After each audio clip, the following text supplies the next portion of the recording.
So guys, the last video I want to do for today is actually talk about AEW and HECHICERO versus MJF. And I like booking for AEW and I like doing fantasy booking. I'm actually working on a video about Will Ospreay being the devil of AEW. So, if you like, share, and subscribe, you're going to see more like fantasy booking, talking about AEW and its controversies, analyzing some of Tony Khan's Twitter drama. And definitely, I hope to be hired by AEW because I can definitely book it way better than they can. And then the other thing about it is that, if you want to see like travel videos or wrestling reviews or just craziness, please like, share, and subscribe. So, without further ado, I do want to talk about HECHICERO versus MJF. I do not think that this is going to be a good match.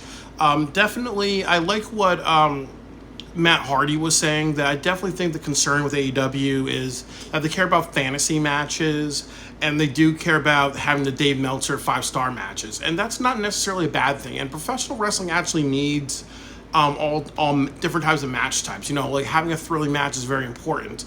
Like most WWE matches aren't like that. They're more about storytelling. But with AEW matches, they're a little bit more about being competitive with storytelling. But definitely, in order to make a match really good, you have to have wrestlers that you care about. So I want to say that the stuff between MJF and Roosh has been really excellent. And Roosh has been on AEW television for a long time. HECHICERO has been on there. I think he's been on and off for more than a year, really. But most people don't know who he is. He's not been consistent like a Roosh. And I would even say, if you want to do Pentagon Jr. versus MJF, that would probably be a better match, because at least Pentagon Jr. is way more consistent than both of them. But you're having a wrestler that's not really consistent. Most people don't know who HECHICERO is. Most people don't follow CMLL. I don't think they may do a future Mexico show where AEW invades it, really. But I do think that, as I said, my first point is that most people don't know who HECHICERO is. The second thing is that, as I said before, he doesn't speak. I don't think he speaks English.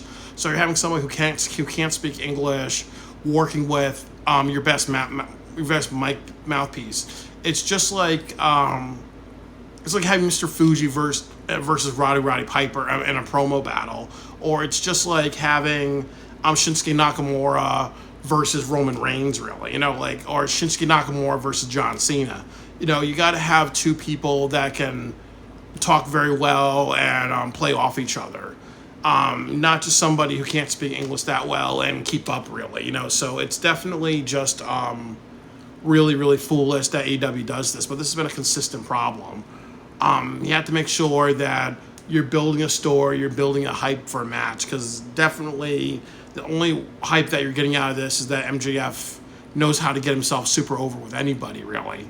But it's not, but with Roosh, there's a lot more that you get out of it. The next thing I was saying, too, is that I think Roosh versus MJF 2 in a bull rope match, because they're kind of teasing what would happen if you actually had Roosh beat him with a cable and you had MJF blade, then you said, we're going to have a death match, or we're going to have a Texas bull rope match with the Bull Rouge and MJF. What would happen if you had that match at Forbidden Door? I think that would actually sell a lot more than just, and that would be your hardcore match. Let's sell more than just HECHICERO versus MJF, really, So, and then you've established Rouge for over a couple of weeks, and then you're kind of like getting how you finish it. And you could do something where Rouge actually wins this one. And because, as I said, if he beats MJF, it helps Roosh and then it gives him direction. But if you have MJF beat him twice, that's not good, really. So you're kind of giving them both like a pinfall type of thing, really. So, but yeah, both like HECHICERO, if he beats MJF, what does that do for HECHICERO? If MJF beats HECHICERO, it's just gonna pop the crowd, and MJF moves on to the next thing, really. So I just don't think that it's actually. I just don't think it's actually a good idea, really. I think that it's just, a match just to have a match instead of actually building up a story, something really compelling. I think Roosh versus MJF 2 in a bull rope match would have been the better call, not MJF versus the Gimp from Pulp Fiction.